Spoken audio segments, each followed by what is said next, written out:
don't know if you can see behind me. Can I zoom it in? That is a migrant boat.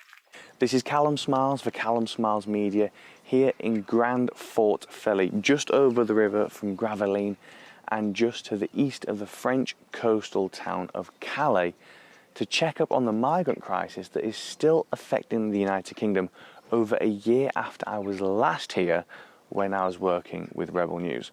Now, since then, we've had a change of government in the United Kingdom. Labour has now taken the job over from the Tories, and the migrant crisis is still affecting us, with over 20,000 crossings happening this year. But I've come to France to see if the French police are actually putting in more of an effort to try and stop the migrants, as we are paying them hundreds of billions of euros to do so. On my first day back in Calais for over a year, I thought where better to check than where the African migrants, who were most likely Eritrean, were last time, which was a small town called Mark, a town connected to Calais. The police do move on the makeshift camps after a while.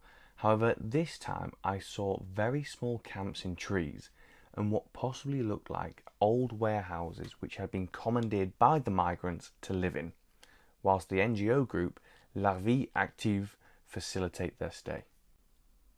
Since the government has pledged to stop the boats since 2018, there have been multiple schemes to supposedly do so, all whilst over 134,000 migrants have successfully made the crossing, and that number continues to grow. The schemes range from the UK-France Joint Action Plan in 2019 to the first Rwanda flight in 2022, all the way to the Illegal Immigration Act in July 2023. However, nothing appears to have deterred or stopped the boats. The evening before, all around Gravelines, Grand-Fort-Phillipe and hunkered down in the dunes, I saw hundreds of migrants descend on the area via public transport to get ready for a potential crossing the following morning. When speaking to the locals, they tell me this is always the case when the weather is good. Since the French police have been paid by the British taxpayer to stop migrants getting in the water, the number of crossings do appear to have started to go down. Whether that is a result of the financial arrangement, it is not yet known. However, from first-hand experience, I can confirm the police have massively stepped up their efforts to prevent the crossings. In the very early hours of Thursday morning, I saw large numbers of French National Police rounding up groups of migrants hiding in the dunes who were ready to attempt a crossing, and the police were preventing them from doing so. Interestingly, the facilitating NGO group Utopia 56 were on hand with a full van of supplies for the migrants and were helping others go back to their camps after the failed launch. So in the early hours of this morning, coming down from the paths behind me, I saw hundreds of migrants being escorted by the French National Police. So there seems to be a genuine concentrated effort by the French authorities to actually prevent migrant crossings, unlike in times gone by, where we've seen footage of the gendarmerie actually escorting them down to the shoreline to make it Britain's problem. However, the police from this morning are now gone. There is no other police here. Yet, still in there, and the time is only 7:20 here in France, there's still lots of migrants waiting in the bushes, which makes me think, are they starting to try these things even a little bit later in the day when they feel the police will leave?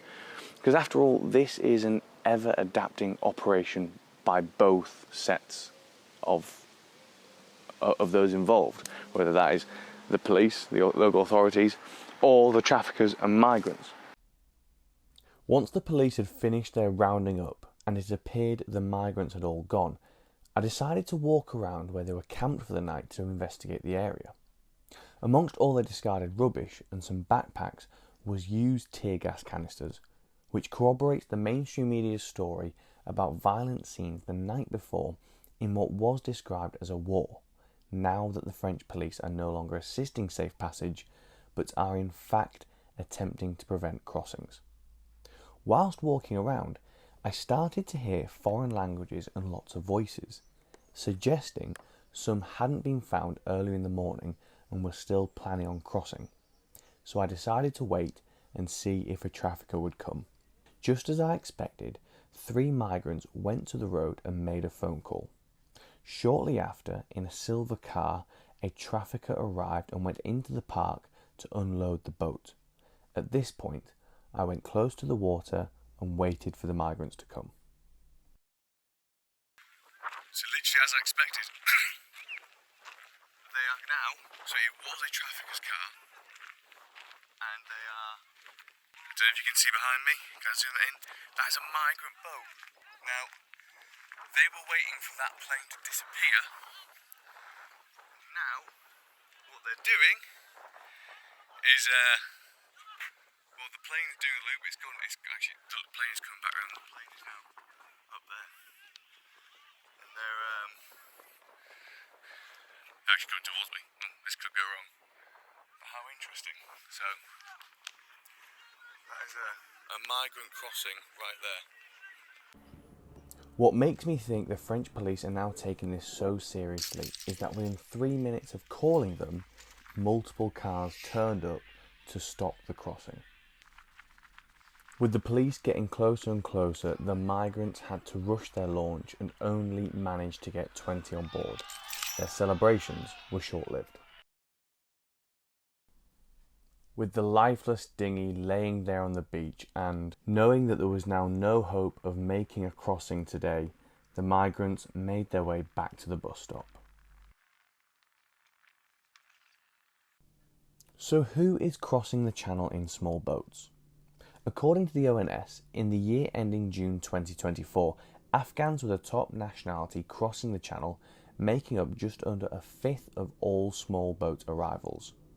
Iranians with 13% were in second place, followed by the arrivals from Vietnam and Turkey both on 10%, which could explain the massive increase in high street Turkish barbers which often sit empty. About 83% of small boat arrivals in the 12 months to June 2024 were male, and where age was recorded, more than 40% were between the ages of 25 and 39 years old.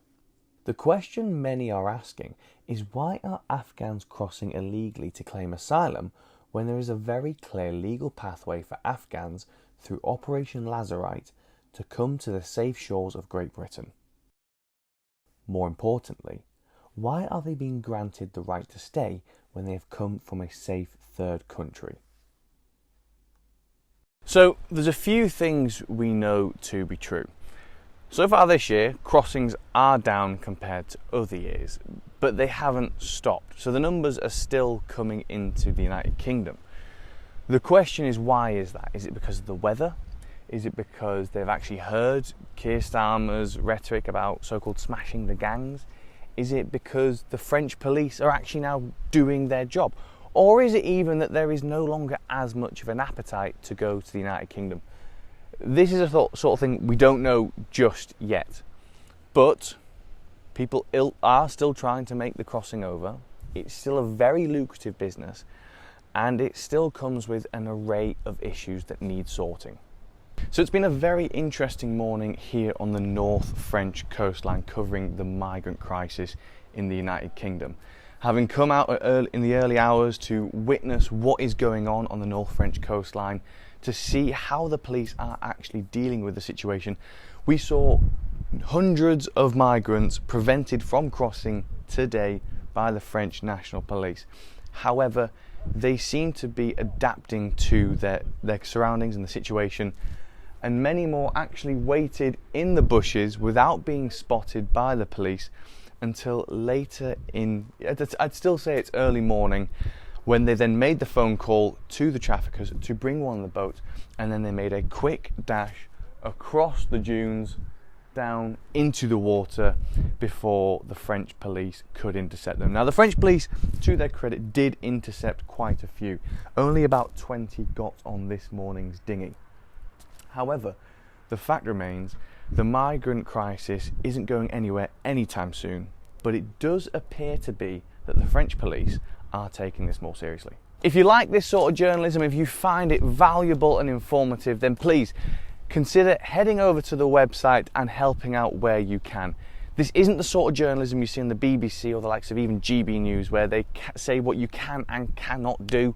This is completely independent because it is funded by both me and yourself. So please, if you can, head over there and support where you can. Thank you.